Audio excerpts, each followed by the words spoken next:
Welcome to the GPSolo Roundtable. This is the third or fourth event we've had this year. As you know, we went to more of an ad hoc program this year rather than on a monthly or weekly basis like we did during the pandemic. Anyways, we're talking about eDiscovery today and the hows and whys of eDiscovery and what obligations are as attorneys to preserve evidence and where and when it makes sense to pursue eDiscovery sorts of things, what kind of litigation makes sense, where the cost factors are, et cetera. So we have Rob Hook, Jeff Roper, and Kassi Burns, who are all experts in the field, and they prepared a brief presentation. As always, if you have questions, feel free to interrupt our presenters, and otherwise, I'll do the interrupting for you. So Jeff, Rob, and Kassi, take it away. Thank you. Thank you, everyone, for attending the GPSolo Roundtable. I'm excited to be here. Allow me to introduce myself. My name is Jeff Roper. I am the Vice President of Business and Legal Affairs at AXEL. AXEL provides secure document sending, retrieval, and storage solutions in various industries, including the legal industry. I'll start my presentation today by discussing electronic data related issues and solutions in the post-COVID remote working environment. Few things are certain. One thing I think we all can agree on is that COVID changed how we transact business by drastically increasing the remoteness of work, drastically increasing the quantity of digital data, digital communications, all changed very, very quickly in a matter of literally days in 2020. I will discuss three of these changes and challenges that we're all experiencing, and then offer some best practices of how to handle these challenges. First is data security. Data security risks are extremely high with employees working from home, with increased risk because of vulnerable personal networks, employees performing more work on personal devices, employees storing and sending data on personal devices and networks, and are these employees storing and sending data securely? And usually they are not, and that's a problem. In addition to those issues, with so many workers working remotely on communications like Zoom, Slack, Skype, Microsoft Teams, and other platforms have become an increasingly larger part of business and will become an increasingly larger part of discovery. And is data on these platforms secure? For instance, one of the number one ways for employees to communicate now is on chats. And are those chats communications secure? What will discovery look like on these platforms? How do companies securely preserve these communications? All of these are valid communication or valid questions that are being worked out, as we speak. A second issue is data storage. How are employees storing data when they're working remotely? Unfortunately, it's likely to be on personal devices, and it's likely to be on home networks. This creates many challenges, including not just data security, but also for best practices, business best practices, and for eDiscovery collections in the future. How is that data accessed? Say an employee works from home and uses or partially uses a personal device. This will cause eDiscovery collection and disclosure problems if this data becomes subject to litigation and the only access to it is on a personal device or a personal network. And lastly, the third issue is data collection. Remote working causes a challenge of how to collect data directly from these applications that employees are using during remote work, which is very different from simple data collections when it's just on a company's servers. how do companies have proper and secure access to this data? A while back, all of companies' data were on company in their file cabinets, and then it was all on their company servers. And now a large percentage of company data is not easily within reach of companies. How do companies protect this information? How do companies have control of this information? And how are companies going to discover this information when companies don't have readily access to their own information? Here are some tips to how to combat some of those issues: data security, data storage, data collection in the modern remote workplace. Advice that we can use in our own business and advice that we can provide to clients.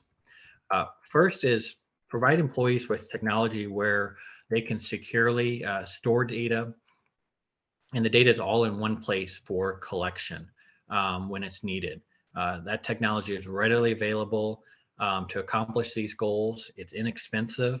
It's best practice for your business, and the technology is available. Use it. The second suggestion is update policies and procedures surrounding remote work, document usage, document security. What are your company's policies on these issues? Important information to include would be what devices and applications does a company authorize employees to use for business use? What are data retention policies? What are data storage policies? Third suggestion is anticipate data collection challenges. Learn how to collect from non-traditional data sources. If employees are using a platform, say Microsoft Teams, to collaborate and chat and store data, organizations need to know how these tools operate and how they store data to aid with future collection efforts. And other collection obstacles is sorting out what devices are employees using, what devices are employees using to store data while working remotely, and how to handle this data that's created and stored remotely. And lastly, perform routine compliance checks. Supervisors should have meetings to ensure everyone is aware of their data storage obligations and other policies regarding securing data, and that employees are meeting companies' expectations regarding these policies. Thank you for your time. I'm happy to answer any questions they may have in the Q&A. And Ms. Burns, would you like to present the next topic? Yes, thank you so much, Jeff. I'm Kassi Burns again. I'm with King & Spalding, senior attorney there, and I've been working in eDiscovery for the past 15 years in various spaces and wearing many different hats. And so, including working on the service provider side, having managed a litigation support team, Derek, and you introduced yourself early on. Welcome so much to the world of eDiscovery. I personally find it very exciting and interesting, and I hope you will too. I was asked to, pull together my top 5 eDiscovery tips, which I'll go over quickly. I won't go into too much detail, which will be very difficult to do because I want to save, if you have any questions, if there's anything you really want to dig into, we can save that for the Q&A as to what you all find most interesting. So touching back to something Jeff mentioned, really talking to your clients about, especially if it's a small company, a small organization, how are they transferring data? Are they transferring data via a secure FTP site? Are they just sending things via email? Are they using Box? All of those kinds of things, not only in the context of eDiscovery and if you had to collect the data, those are all important. But I think we are all aware that cybersecurity breaches are becoming more and more prevalent.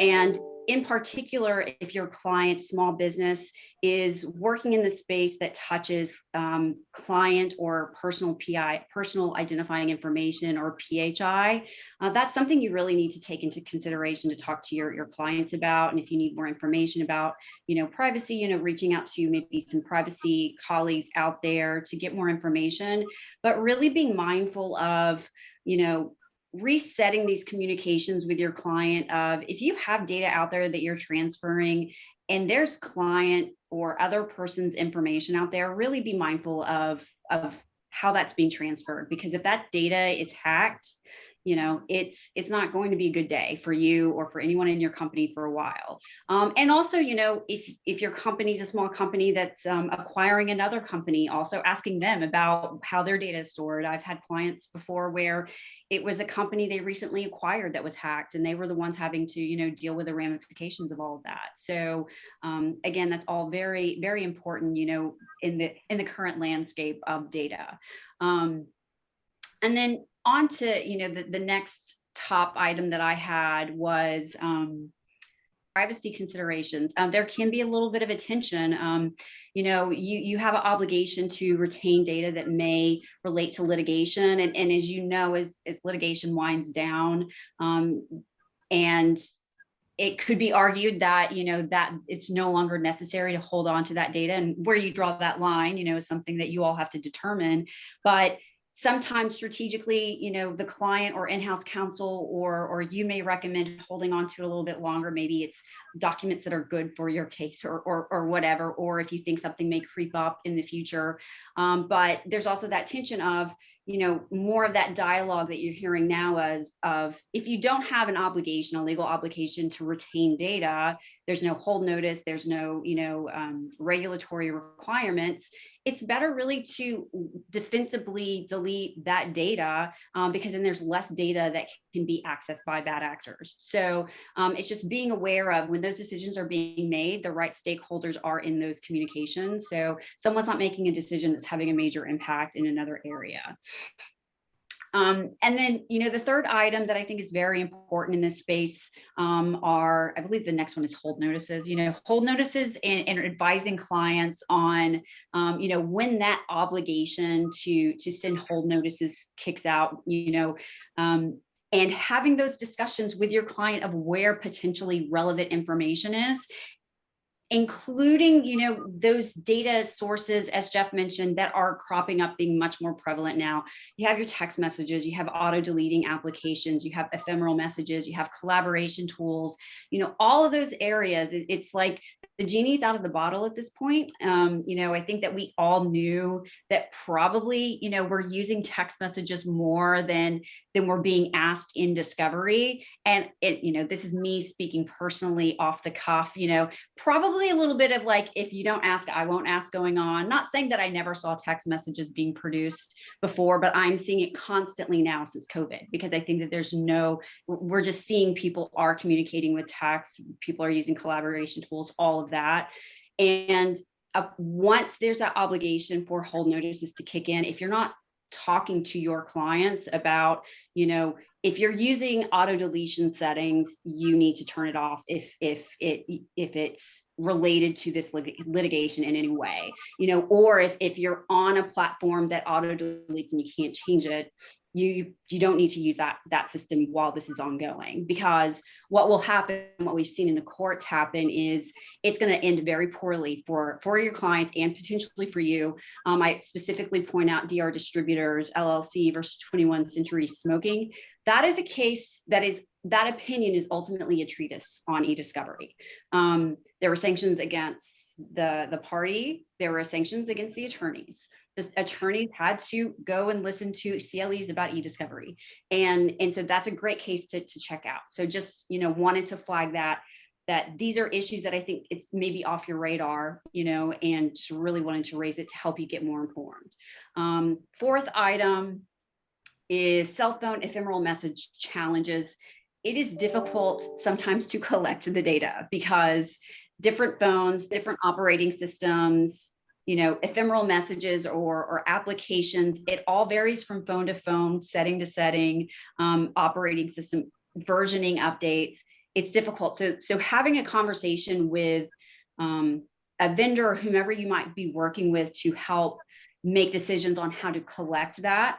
And then the collection part is difficult, but so is processing and reviewing it. So once that comes up to play, like realize these data sources are challenging regardless of the size of the client, you know? So, and I'm sure you all probably know that, but sometimes I think people think, well, once you get the data, it's very easy to review it, but even just the reviewing of the data can be much more difficult than you would think. So just being aware of that.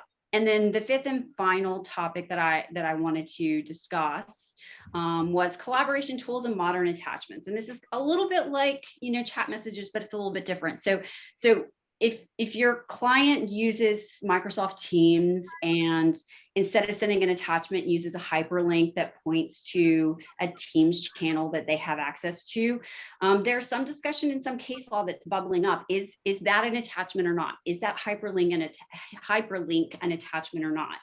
And how are you dealing with, well, maybe that link is broken. Maybe the file name has changed. Maybe it's moved locations. And how do you handle that? And these are all questions that we're all just kind of figuring out. There's different case law out there that one case has come out saying that it's not an attachment. You know, another one is saying it is. And really, you know, I want to segue to Rob Hook because this really goes into him because there are a lot of challenges with collection that I don't think anybody thinks about until after the fact. So, so I'm going to pass the baton on to Rob Hook, and I would love for him to tell me what he thinks about hyperlinks and what I've heard called modern attachments. So on to you, Rob. Sure. I'm Rob Hook. I'm an independent forensics consultant with Batch Software Solutions, my own company. And I have 33 years in the computer industry now, 29 of it in legal, and 15 of it solely in forensics. So that's quite a bit of time. Speaking to your question there, hyperlinks, there was a question earlier, you know, whether hyperlinks, if they change, is it still considered valid to go out and find the data in some other location because a hyperlink changed? And what you got to realize is that, you know, you have to prove that it's the same data that was in the hyperlink originally. And can you really do that?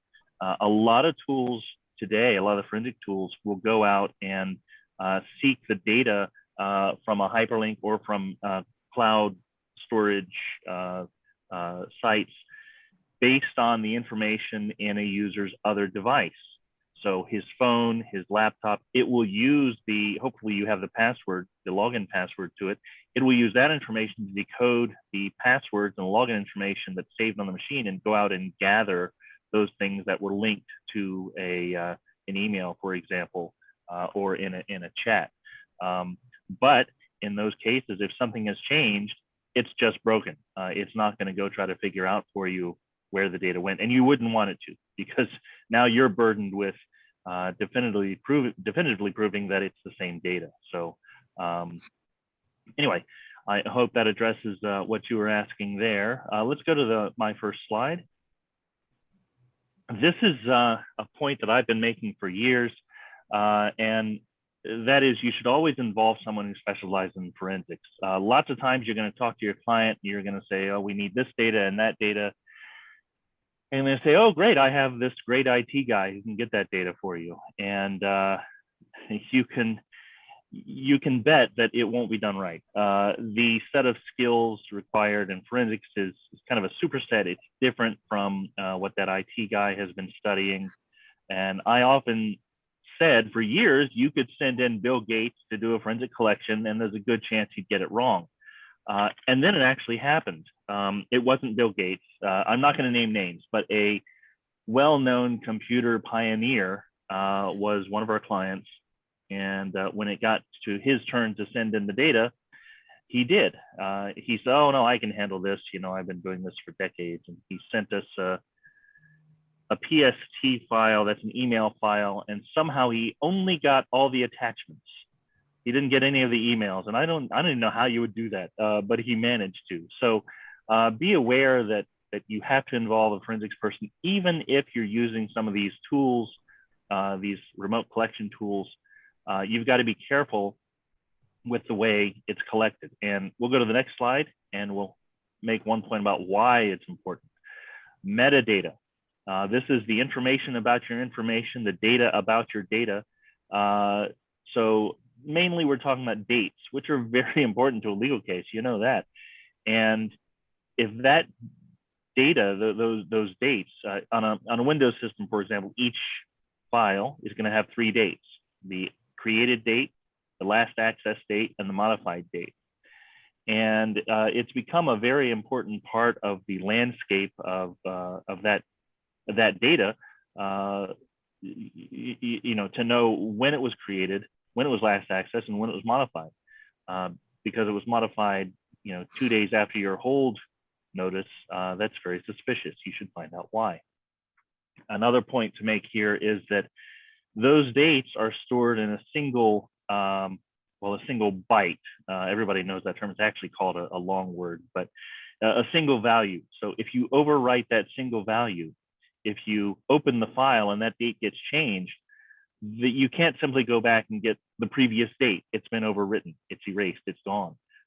So you can't unscramble the egg once it's been scrambled. Once that data has been spoliated, it's likely gone. Also, don't rely on a backup system. Backup systems are not designed to preserve metadata for litigation and to do a forensically sound backup for the most part. They can modify those dates, and they often do. So you can get the data back, but you're not going to get your metadata, and that's going to bring your evidence into question. Let's go to the next slide. So when this happens, it's very easy. This tip should be applied when you're dealing with your own collections or something coming from opposing. If they send you a bunch of files over, check those dates. Every file should have 3 dates, and you should see whether they have whether they make sense or not. Specifically, are any of the dates after the date of collection? Are they after the date that they got a hold letter? Are they a couple hours after they got the hold letter? We had a case where somebody got a hold letter, and within the first hour, they went and started deleting all the data. So, watch out for that. If you see these dates are changed, there should be a reason for it, and they should know why. If not, it calls that information into question. And this applies to your own collections. Hopefully, you can go back and fix that, figure out when it happened, and certainly it applies to opposing. If you get one of these spoliated collections from opposing, don't be afraid to weaponize it. I've seen instances where entire collections were tossed out because it became obvious that somebody was modifying the data to make it look better for the collection, and that's kind of not the idea.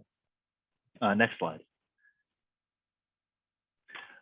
Yes, I hear a lot of people who are trying and very hard, spending a lot of time trying to minimize the amount of data that's collected, because we know that once data gets into review and hosting, it can get very expensive to let it sit there for months and months and months. But the collection phase is usually not done per gigabyte. You're not paying for the amount of data, you're just paying for the collection, usually. That's the way it should be anyway. And there are a lot of steps that your forensic technician who you've involved from the beginning can do to filter your data. Make sure that that step is not skipped, and make sure it doesn't happen inside of hosting or processing if it's avoidable. Before it goes into processing, that is to have it converted and sent onto a hosting review platform, there are many, many ways to filter that data. You can do it by date, you can do it by file type, you can do it by file owner, you can do it by sometimes the contents of the files. So it's much better. What's the old saying? It's better to have something and not need it than to need it and not have it. And that certainly applies here. Let's go to the next slide. All right.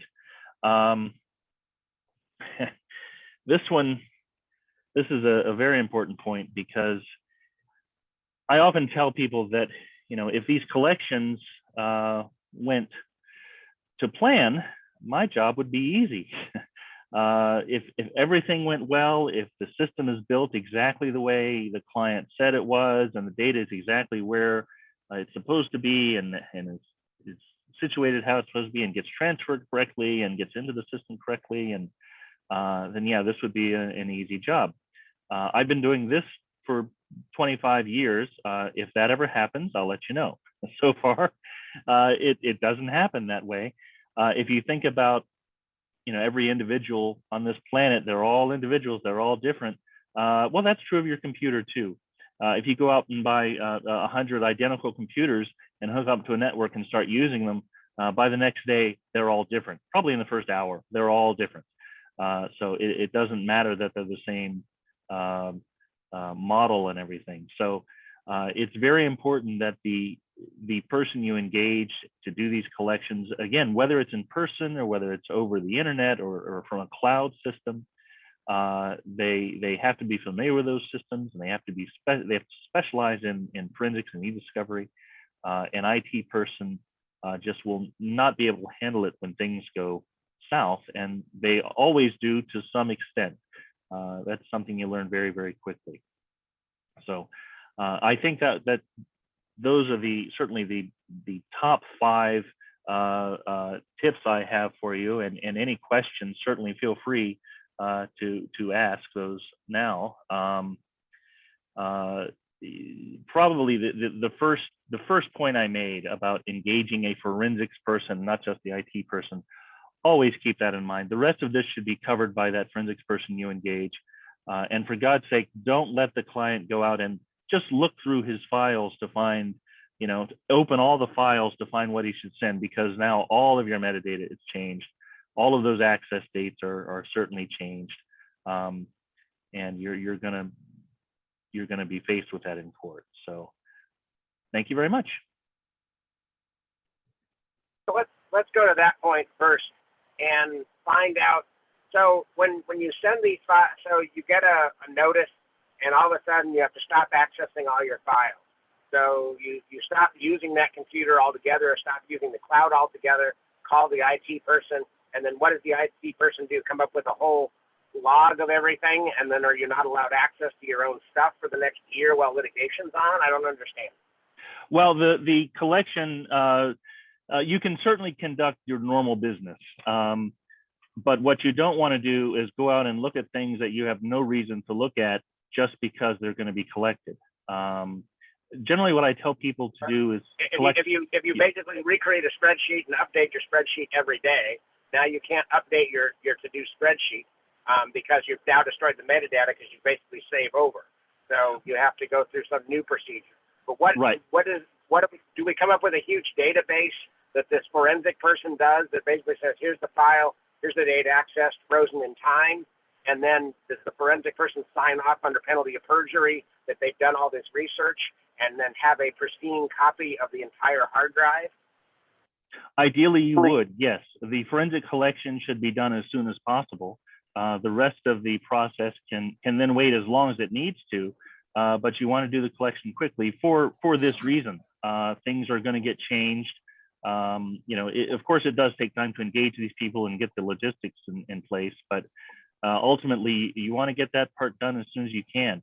So what does the report from the forensic guy look like, or forensic girl look like? Well, the collection itself is like you said, a pristine copy of all of the data, either the entire hard drive in what's called an image, or some other type of forensically sound copy of the data. So that just gets preserved, and the report that you get, the information you get, is totally dependent on the case. You would work with counsel to figure out which files are important to the case, and then you would produce a file listing showing when those files were modified, and then further consider their relevance, and then the files themselves could be produced. So you'd want to get to the forensic person, the hard drive or the computer or access to the cloud, so they could take an image of that and then call through the data that's relevant or not relevant after the fact. But at least you've got an image frozen in time of what that hard drive or set of data looked like on that particular date. Exactly. That's right. Correct? Okay. Yep. And then you can go do business as usual and delete things or whatever, but you've got an image of what it looked like on December 25, 2021. Right, that's right. And lots of times I've seen instances where you know, as litigation is prone to take years, months, or years, when you get closer to a court hearing or the trial, they might do a second collection to update the information. So that is an option. Okay, so let's take it to, so let's say that a client has been sued by a former employee, and the former employee, there's a few documents related to that employee, but it's a big company, so their data is 40, 50 terabytes.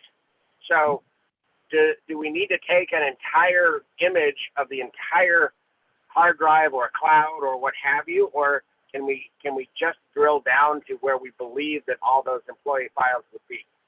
Oh, you can certainly drill down. That's called a targeted collection. It's of course very common, especially nowadays. What I encourage people to do though is, instead of going in and finding the 5 files that you think are relevant, collect the folders that those files are in. You know, you might get a few hundred files. What's that? Right. Yeah.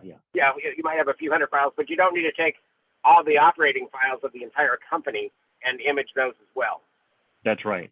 Yeah. Clearly don't. Clearly there are instances where overcollection does not make sense. But you know, going after individual and I know mine's files. An extreme example. Still. Yeah. Well, it's true. It happens. If they don't know where the data is, you may not have a choice. You don't want people going out and looking through files trying to find it though.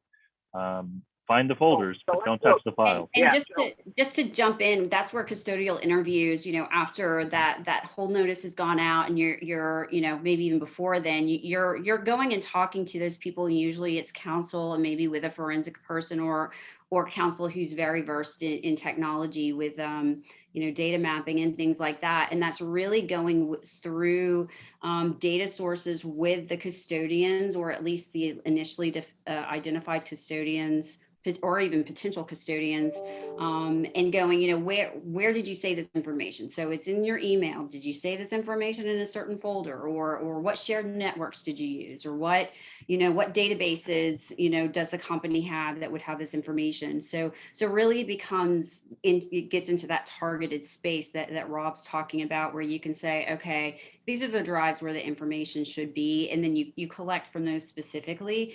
And then, you know, either once it's, you know, pertinent to review the data, you maybe don't process all of it, you know, or you may run searches, but it's having those dialogues with the people who know where the data are, with the attorney who's advising on what could be relevant, you know, what could qualify as relevant in this matter. So that brings me to another question I was going to ask you directly, Kassi. I thought your thought about, you know, purchasing companies for mergers and acquisitions and things like that is an important aspect to looking into the books and records of a potential target. But I'm wondering whether there is any kind of rule of thumb, because as we all know, litigation is possible at any time based upon anything that happened during the entire life of a company. So is there any kind of rule of thumb about how long to keep stuff that's not particularly relevant to anything? I mean, do we really need to keep the documentation about how many widgets we made in 1904? Well, yeah, and that's point, where, but and that's it's also cheap to maintain that information, because that was a typed document that was scanned in the 90s into the file. So it's no big deal to keep that one PDF to show how many widgets we made in 1904. Right, and I think but we could get sued for one of those widgets because some child picked it up at an antique store last week and decided to sue us because the widget wasn't made correctly in 1904. Well, you know, I think that, you know, you still have that obligation to, you know, issue hold notices in essence when there's the. Well, there's no hold notice at all. My question is in the course of general business, when you haven't been given a hold notice, you haven't been given anything, and you have all these books and records of all the widgets you made in 1904, is there a rule of thumb when it's reasonable to toss that information? It just is going, and to give a very lawyerly answer, it will depend. It will depend on what that information is. Is it information that's regulated by an agency that requires? No, there's no regulation at all. Is it information related to, you know, a contractual obligation that's still, you know, that's still in place? Well, it's not, so I think, and I think that that's where, you know, parties and attorneys talking to their clients and advising on a data retention policy, you know, talking to them what their business model is, talking to them the type of data they have, the regulations. And that's where having a corporate data retention policy is very important. So, so yeah, that kind of goes into that data retention, data privacy conversation, because you see some that kind of coming into play, you know, and I think we all agree, if you don't have to keep the data, there's no reason keeping the data, but there are those times when you need to. So, well, I mean, you always might need it. I mean, there's always that potential. You know, it's like the octogenarian parent that we learned about in law school. I mean, there's always that there's that weird possibility that you might need it. But at what point are you not going to get in trouble for throwing it away because it wasn't reasonable to keep? I think generally speaking, there's not an obligation to keep it just because you might, if there's no other obligation in place, right? I mean, yeah, that's my hypo. There's going to be some statutes, you know, on financial records and stuff like that. But you get outside of statutes, there would be no obligation to keep company documents. Yeah, I've actually seen clients who set their retention limit to 30 days. All their emails were deleted after 30 days. I couldn't imagine functioning like that, but I guess if you're in a really risky business and you just don't want the risk, you can do it. But and people have done it. Better get that hold notice in place quickly if there's the anticipation of litigation. But Yep.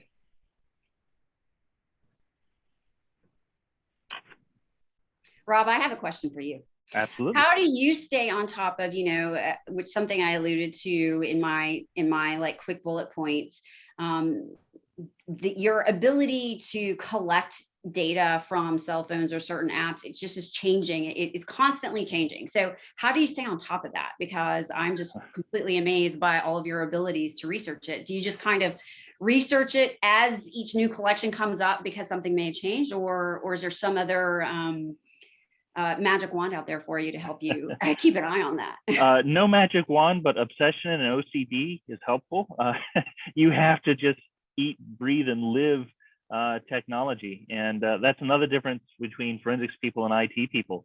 You know, IT people, if they're out of date by a year or so, you know, they can probably get by. A forensics person who's a year out of date is lost. So you have to be in it daily, and you have to be reading blogs and going on things like Reddit and, you know, because you're right, things change daily. Sometimes literally things change hourly. You know, you can have a website where the programmer just decides suddenly that he doesn't want to, and this actually happened. They don't want to save this data anymore. And so it stops saving it.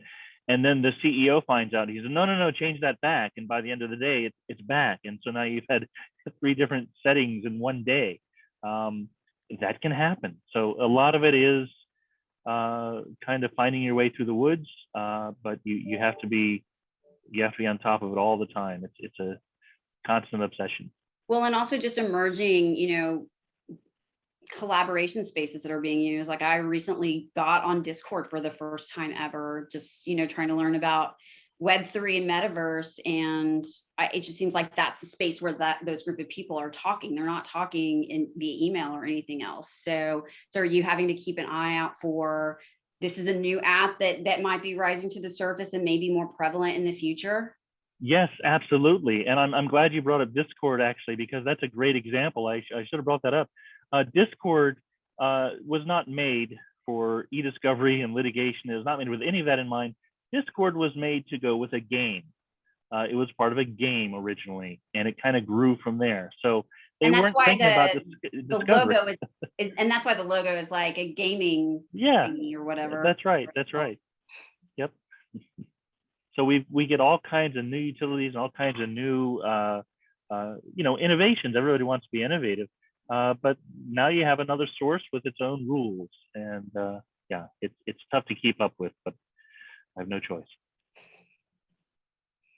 If you've got a matter that requires figuring out text messages and emails and Teams meeting comments and various other chat functions or what have you, how do you counsel a client on whether or not it's worth the money to do that? I mean, what is it? I mean, it's got to be very expensive to do all the things you're all talking about. Well, I think, if you're talking about it's about litigation that's anticipated and thus a hold notice is necessary. I think the question really becomes, is relevant information in these sources? And then I would think, and I would love to hear Tara Emery's thoughts on this as well, if not to put you on the hot seat or anything, but then I think you start thinking about a proportionality argument that you can make, of if you think that the opposing side is going to ask for that information, I think you still have a duty to preserve. I would argue, just to be safe, so you don't kill your case because of sanctions, because there have been cases that have had terminating sanctions lately.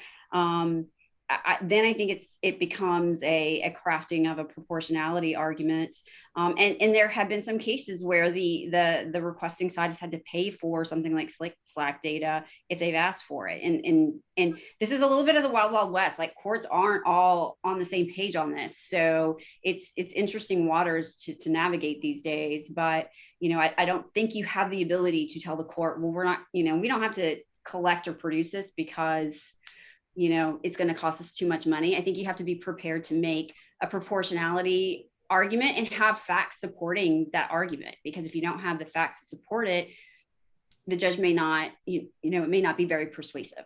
So. Let's go back to my. Wait, hold on. Sorry, Kassi. I really want to hear Tara's thoughts because she's, absolutely. a superstar. Well, I was only going to agree with yours, Kassi. It is all about proportionality. And so working backwards in the worst case scenarios that Kassi is talking about that involves sanctions, it means there has to have been something that came up later. And that's exactly what the reasonable inquiry is supposed to be initially, is what are the sources? Did you find them? If you deem them to be too burdensome and that's why you're not going to preserve them, you need to document that at that time. So really what you have to be doing is making these types of decisions, and then also making another decision on top of that on whether you're going to disclose any of this to opposing. There are good reasons to and good reasons not to, and that's going to vary probably mostly based on who opposing is and how you think that's going to go. But that's another level. If you disclose to them, this is what we're getting and this is what's not proportional, you could force some motion practice, but if it's truly burdensome, perhaps better to force that early rather than take your chances that you're going to get away with it later when you're probably going to have to do motion practice anyway. If you really think it's just, there's a lot of stuff here and it's all marginal, and if I even tell opposing about it, they're going to make it too costly to even go forward, then you have to make another decision. And what the court will look at is, did you do that proportionality analysis? Because it comes across as less credible when it's put together later. So just do the analysis and make the decisions that you think are right based on your case. And I would say, Tara, and I would love to hear your thoughts on this. I think it's just having that conversation with a client and saying, like, is there a chance your team was talking to each other and saying, hey, well, I just chatted you or I just texted you? Because if there's a possibility of that showing up in email and you don't disclose that to the other side because strategically you think it's better for that, but they're able to figure that out from the documents, they're going to come and ask for it at some point anyway, and then it'll rise to the surface, probably in motion practice. And then, usually courts are more flexible. They look at things from a good faith, perspective. And if they think that things were done not in good faith, again, that's not going to work out so well from you, in that analysis held by the judge.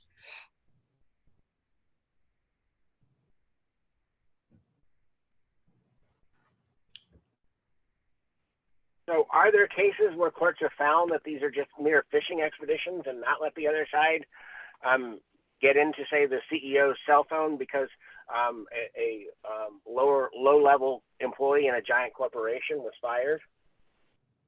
I mean, I think, in that situation, I think, I don't know a case specifically with that scenario, but I think you would make an argument that there's a high likelihood of a lack of relevant information of a cell phone message having information that wouldn't be available, via other means. Now, if it's a small company and, the hiring or firing manager is, chatting up big time with the CEO or the president, and the other side would be able to figure that out, that's a different discussion. Again, I don't think we can make blanket, statements across the board. I think it's just having those discussions, those inquiries when you're anticipating, when something is happening, and going from there. So that's what I would recommend.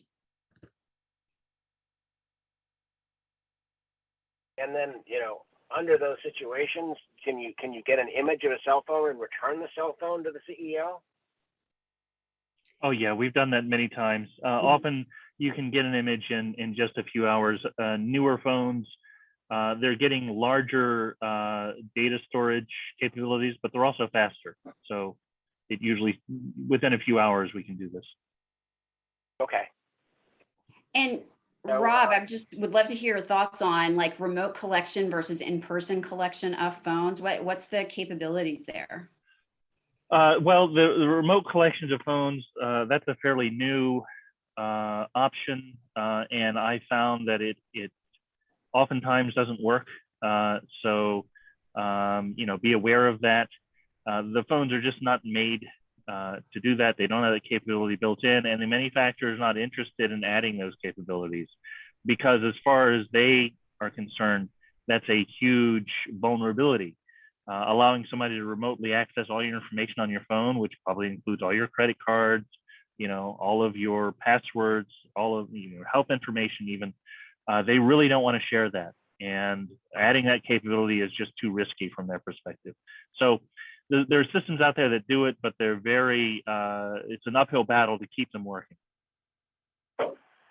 I have another question for you, Rob. So what would you advise the attorneys who are coordinating these collections with their client, where it's cell phone collections and it's not just chat messages like your traditional text messages, it's also maybe WhatsApp or Facebook Messenger or anything like that. Is there any sort of, prep work or information they should get from the vendor, that before they reach out and coordinate those calls, just to make sure and tell those custodians, hey, you may need this password, you may need these access, we may need to access these, backup systems or anything like that. And I ask that because I kind of have experienced that a little bit. And there were a few instances where we had to go back to the custodian, and just was wondering if there were just some recommendations of coordination efforts between, attorney and the collections expert. Well, I'm not a lawyer, but I'm going to give you the lawyer answer here. It depends. It depends.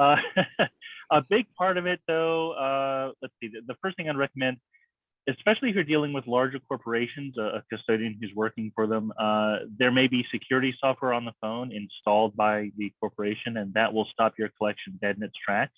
So determine if that's in place. As far as other prep work, other than making the custodian aware of what's going to happen and where their data is going to go, because they always want to know who's going to see this, where is it going to go, is it going to be safe, and you can't blame them. There's so many horror stories out there. Make them aware that only their counsel is going to see it, or the people he appoints in the firm, and also make them aware that you don't have to keep everything. You may keep an image, password protected somewhere on a drive, but the data that gets produced, there are ways to filter that, like I mentioned earlier, so that you only get the relevant information. So that often makes them feel better, that there aren't going to be 50 people looking at their text messages with their wife or whatever it is. Manage expectations. Maybe that's an obvious answer, but it is an important one. And there have been so many situations I went into where that wasn't done, and they're asking me, and I wouldn't know the answers, to those questions. So, it's less about prepping the phone and more about prepping the person. Great, that's understandable. We've got about 6 minutes left. Why don't each of you make a closing 2-minute comment on recommendations for how we solo practitioners and small firm lawyers should proceed with our clients and with our own business.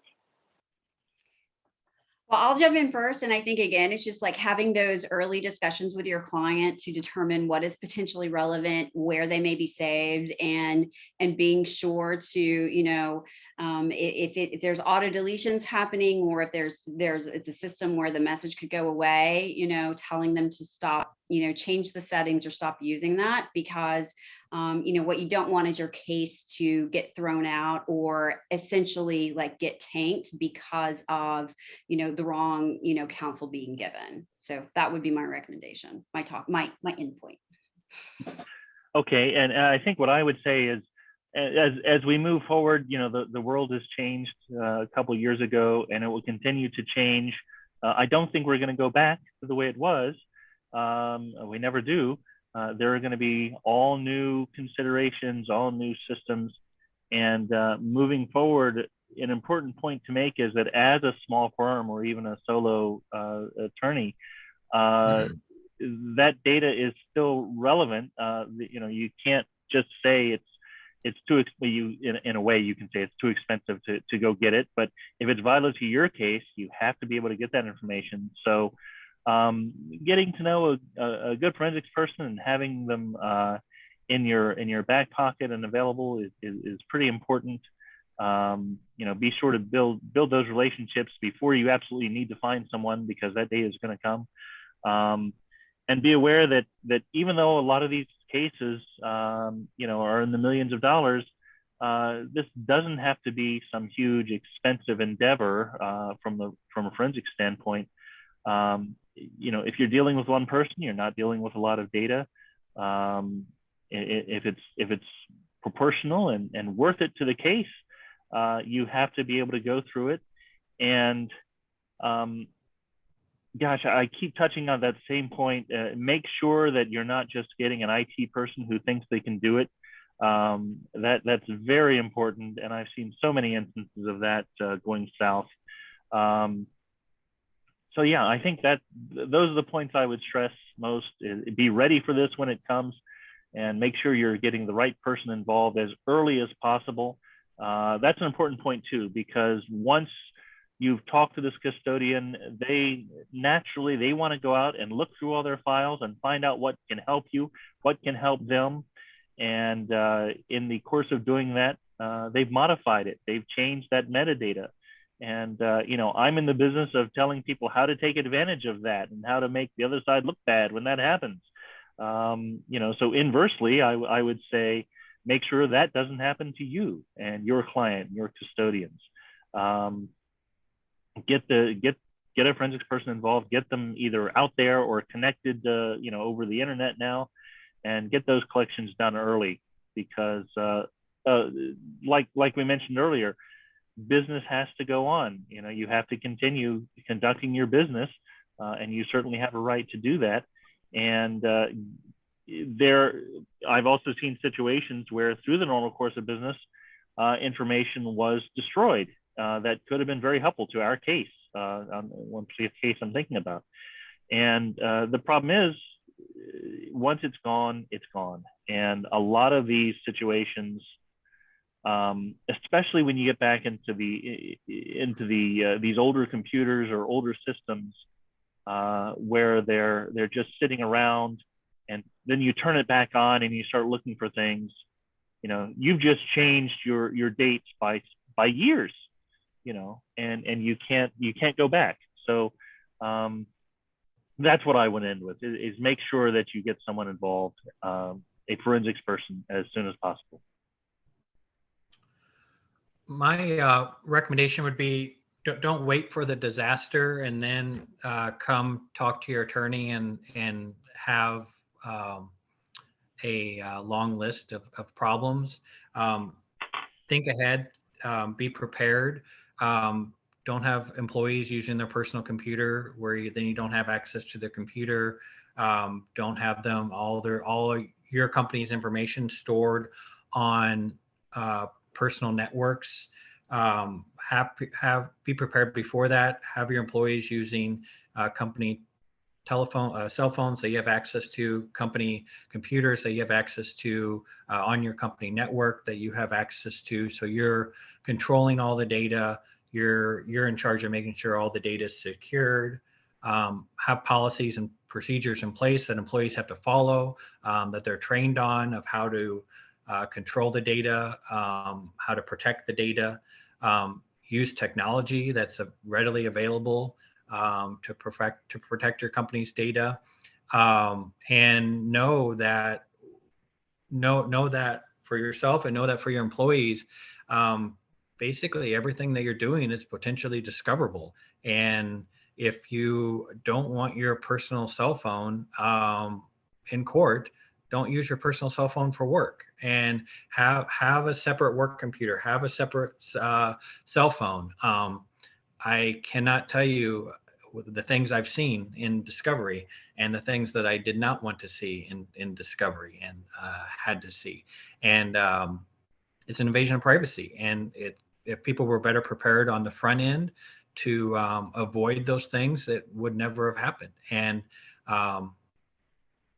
plan ahead, protect yourself, and don't wait for the problem to happen and then realize how much trouble you're in. So the query is whether how we find, or how a company or a lawyer or anybody else finds the right person, because you've all said that it's not an IT person, it has to be a forensic person. And the question is what the forensic, how do you find it? You just Google forensic person? Is there some society that these are all members of? How do we find the right, how does anybody find the right person or find a list of recommendations to come up with the kind of plan that you're all suggesting that these companies have? Well, that's a good point. As far as the society that they all belong to, there's no real guild for forensics folks. There are sites where you can search. I mean, you could start with Google, certainly. You can go onto the guidance software, or actually OpenText. They're the makers of Encase, which is a very common forensics tool, and they have a list of certified people that you can look through there and find one in your region or wherever you need them. So yeah, I think it's just like anything else. How do you find a good plumber? You just have to put in the effort, and Google is probably a good place to start. Well, thank you. Well, sorry, thank it wasn't a better answer. That's okay. Maybe there should be. Maybe you should found it. I've considered that, actually. We'll see. Yeah. Okay. Well, I thank all three of you for your time and.